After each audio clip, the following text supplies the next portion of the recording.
we go into talking about dealing with envy in friendship, healthy, let's call it healthy envy. I don't think there's no healthy envy, but before we dealing with that, in that case, let's talk about, because it just came off the back of what you said, and I think it's very important to highlight, right? Is you have your best friend or your closest friend. I have my best friend, my closest friend, right? And we're now friends. I think I'm not trying to be your friend's friend, and you're not trying to be my friend's friend.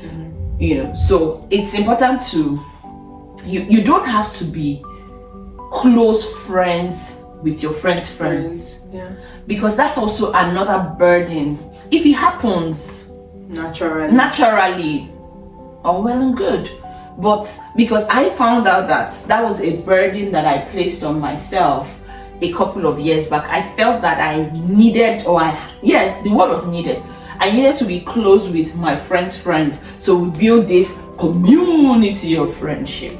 But I found out that there was a reason why person A and person B became friends. There are things that bound them together that me coming in that mix, I necessarily could not understand, and I got my fingers burnt a couple of times. And I think that's a beautiful dynamics between us. You are aware of my other friendships. I'm aware of your other friendships, and we're not trying to be close friends with we're cordial, we know we love them, but that's where it ends. So if you're here listening to this as well, you necessarily don't have to. If it happens, fab. But if it doesn't happen, don't kill yourself. You did nothing. Do you understand? So now back to our how do you deal with things like that? So should we which of our many stories I'll let you decide. So I think let's start with 2021 December. Right, so we had freshly completed our masters. So we met, of course you watched that video of how we met, and we're now in the UK job market hunting, and so we had different approach to this job hunting. My friend here, peer pressure. My God, she had Excel spreadsheets.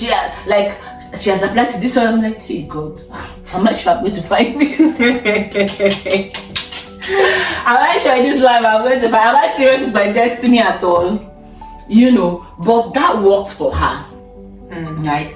And I tried it too. I'm not lying.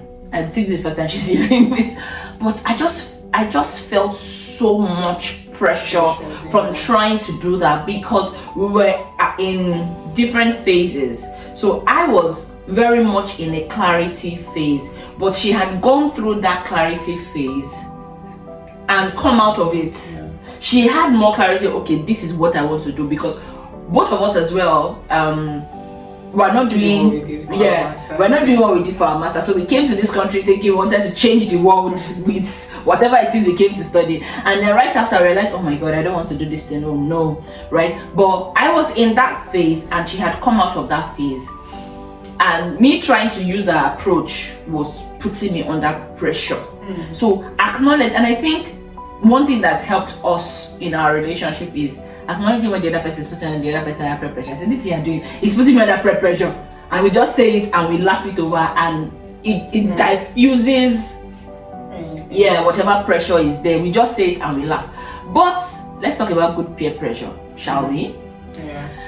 Then fast forward to, I think, November, December.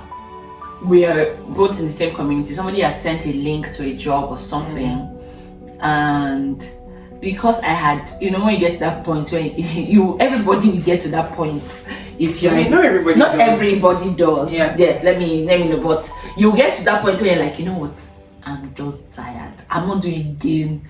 I'm done. So I was in that I'm done phase when she had called me to say, oh yeah, no, I'm not the only one telling the story. I know now. Yeah. So I think I called you to ask you if you had applied. And then you said no. And then I had gone ahead to apply. And I think it was probably like the last day or something. I said, oh yeah, hello. She told me, I will call you back in 2 hours. And then you applied. And we're now done, waiting for feedback.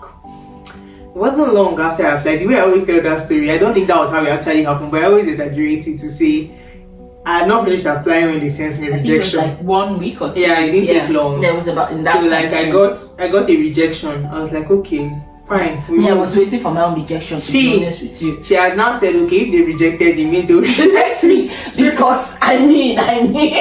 So for her own, like she didn't get the feedback, so we kept waiting. Yeah, I didn't get the feedback until like January, mid-January. Or even February. February. It took a while. I didn't get feedback. I'm like, hey, these people. Anyways, if he has not come since, it's definitely a rejection. I was so sure. Yeah, because the way they responded to me quickly. Yes. I was so sure it was going to be a rejection. And then fast forward to February, because remember we did this application in I think December. In February, they now got back to me to say exactly. Yeah. And in that moment I was happy, but I was also not happy because we should be rejected together. Or accepted together. I mean, and how do I feel this joy fully when it's something that my friend and I, we prayed for, waited for, hoped for, fasted for, everything for, and then she got rejected. So how did we deal with that? I'm trying to remember the details though.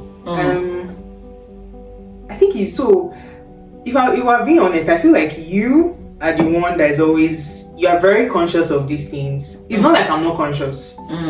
But maybe I'm not the one. I usually don't know how to voice it out. So that's what you do very well. So me, I'm just like, okay, fine. Like the way I had interpreted it, she has gotten it. It's fine. It was never for me. What's the best we can do? Channel all my energy to see how I can support my friend so that she makes it through the assessment center, I don't know, whatever interviews. And that's usually, I think, the way I've handled things like this. So it bites in the moment, like it just stings you in that minute, like badly. Yeah. Wow. My spoon. Am I know your child? And sorry to interrupt. Yeah. And one thing that happened then, when I did that application, I said this thing is peer pressure. I'm only applying to this job because of you. Yeah. I'm like, because if you are not calling me now, I had made up my mind that I wasn't going to apply for this job. Right. So yeah. So I think it stings in that moment, but if I'm being honest, I don't even think I should pray for it then. It was recent times that I prayed about it. Well, I just do like reverse, whatever you want to call it. Maybe, I don't know if that's reverse psychology exactly. So if I can put all my energy into supporting my friend to get this job, then I'll ultimately also win. That's the way I feel, or that's how I deal with it. So that way I don't think about the fact that I also didn't get the opportunity. And I think that was one of the ways that I handled it at the time. So I know we've talked about this, but for the benefit of people watching, was there a time you felt like I took your job? I've never thought about it. Yeah, because I said that to say this. The fact that someone has something that you want doesn't mean it's your own they took. Because there are people that, like my sister, because there's this African proverb that says the sky is big enough. Yeah. So the fact that both of you are friends or you're close and you want the same thing, and somebody got it before you, the one person got it before you, doesn't mean they took your thing. And doesn't mean your own will not still come. Very, very funny. Right? Honestly, I've heard these things, like the friendship is very funny, fragile, dynamic. and you'll be surprised the little things. You'll be surprised the little things. So yes, I went on to getting that job, and then I think many months after, you then now got a job. Long and short of these old stories that we resumed 2 days apart. Yeah. And I had gotten my job long before she even started that job the process. scenario. There were two. The 2 offers you got, we applied to 2 of them together. Yeah. So I got 2 offers from 2 separate companies, and we went through that process. It was a case of, because see, my friend is very serious. I'm serious, but when you see your career mentor, they don't have to be old. See my career mentor here, because like sometimes I'm just like, wow, God, I desire this. And when honestly, we had a conversation 2 weeks ago, and I was saying to her that there's a way she speaks. I'm like, oh, I want to, and that's another kettle of fish. Let's not go there. That's another kettle of fish, right? And she had gone through her process. As a matter of honesty, after her interview, she came out. She was like, "Oh, these are the questions they asked me." Blah blah blah blah. Yeah, she actually did mine. Yeah, she did her. She did her interview for the second job. So the questions they asked me, blah blah blah. This is how I did this. And she did another prep for me. And by the way, she runs Intentional Strides. Follow them on Instagram. She's very good at helping you get a job, prepping you for your interviews, prepping your CV. So please, she's your girl. Yeah. Intentional Strides. I will put it in the caption. So she had prepped me, and then I got 2 jobs. I had 2 job offers, and my friend had 0. and 0, like zilch, nothing. And when God sure did repay you, you got double for all those times lost, honestly, right? So it's important it's okay to feel that thing and acknowledge this thing. For me, I'm very big at voicing this thing out, because if I can't be honest with you as my friend, I feel this way about this thing, and we just talk about it, and that diffuses any negativity, diffuses any untoward thoughts towards it, and then we just move on. And it's the support, because I don't think I would have gotten any of the jobs, honestly, without her. Because first of all, the first one I was not even to apply, but through the whole process, I have videos on videos where we were doing interview prep, Zoom calls for hours. So it's that thing, you want something, just show up for the next person. Be selfless, because the truth is that if you were to be a third party, you probably will not feel it as much. Yeah, it won't sting as much. It's just one other person. Yeah, but this is like, we've talked about this, we've prayed together, and if you have friends that you pray together with, we pray together. So it's very, very important that you you show up authentically for your friendships. It's important that you shun negativity. Very sure. Shun negativity, to be honest. And I think the key thing is you talk about it. Talk about the fact that you feel that certain way.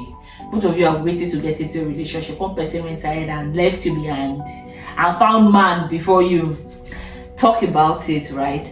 You like, whatever it is, everything works better, in my opinion, when you have that conversation.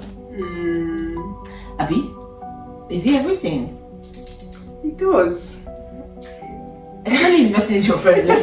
I'm not sure now, to be honest. We are not here to come and tell you what to do or try to model anything. I think it does. Like, if you talk about it, because it's something that is naturally weighs on the mind, but then also not making it like I mean, honestly, I think it's different strokes for different folks. Exactly. So depending on what works for you guys. Like me, I've learned from you, like the art of, just saying what you feel. But I think if I say it once, that will probably be it. That will be me just wanting to, so that you know that this thought came, it has been diffused, it's going. The rest of dealing with it, leave that to me and my God and my heart. Maybe I'll keep For you, every waking moment, you'll be saying it. It's okay. We're bed. We know. Can we move on? So yeah. So I think and I guess that's your own way of dealing with it, which is fine. But yeah, it's finding what works for you. But I completely agree. It's good to be honest. It's good to be open about it in a way also that doesn't make the other person feel awkward about it, because that's also something. Yeah, I agree with that. And also, there are cases where it's also okay to not talk. True. Because sometimes there's we're listening to something. I actually need that thing. I'll talk to you about it later. We're listening to someone talk about friendship. Yeah. And she said something about, like, don't wait to be told. Like, don't wait. Like, just read the room. Exactly. So just read the room and know what you have to do. A lot of when you think, or when things around like jealousy and envy starts to come, sometimes communication helps. But a lot of times, it is now time for you to look within. Rearrange your life. Really know where your heart is and where your mind is. Do you truly love this person, that something is something good is happening for them? Are you really the friend you think or you claim to be? Maybe that's the time for you to actually introspect and think about it. And then it's also thinking about, okay, why are you feeling the way you are feeling? What exactly is it about? Is it their happiness that is your problem? Is it the thing that they got that is your problem? What exactly is the problem?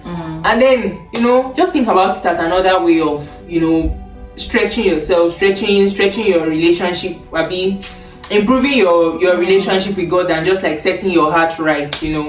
So and think about being in that situation as well. If you were there, how would you want this person to react towards you or act towards you? And when, I don't know if you in your mind, the best way they should act is to distance themselves or to be unhappy for you, maybe you can continue with your behavior. If you know that you really want your friends to be happy for you, then I think the good thing is to do the same, do unto others as you want them to do unto you. It's very simple. So it depends on the dynamics of what the situation you have with this friend or acquaintance or whatever the case may be. That will determine the kind of approach you take. So there are times where communication is fine. Sometimes it just helps you read the room. There are people now that you go and talk to, they'll just take it, like flip it aside, and that will be the end of the relationship. So it's wisdom. Yeah. I think there's something my mom always says. It's also a Yoruba proverb that says, I'll say it in Yoruba and then I'll interpret. So it means know the behavior of your friend is the true definition of friendship. This is what this person likes, and then act accordingly. Yeah, that's the definition of friendship. And then before we wrap up, there was something that had come to my mind, because of course you people know that I'm a Jesus guy. I used to hug Jesus like this. There was something that had come to my mind in one of my personal study times. So I don't even think it was a study time, it was just an alone time.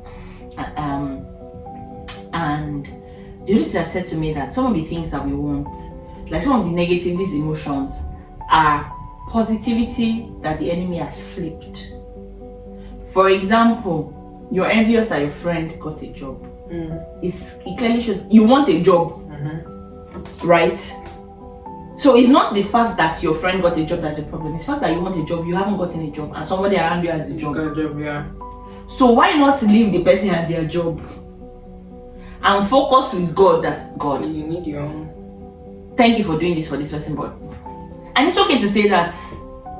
Like, I'm not the school of thoughts that you are happy for them, you wish them well, but God, where's mine as well? Thank you for my own. I know that it's going to come and all of that, right?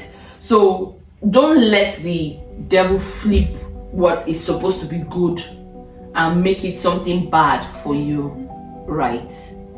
On that note, it's a wrap. Wrap up.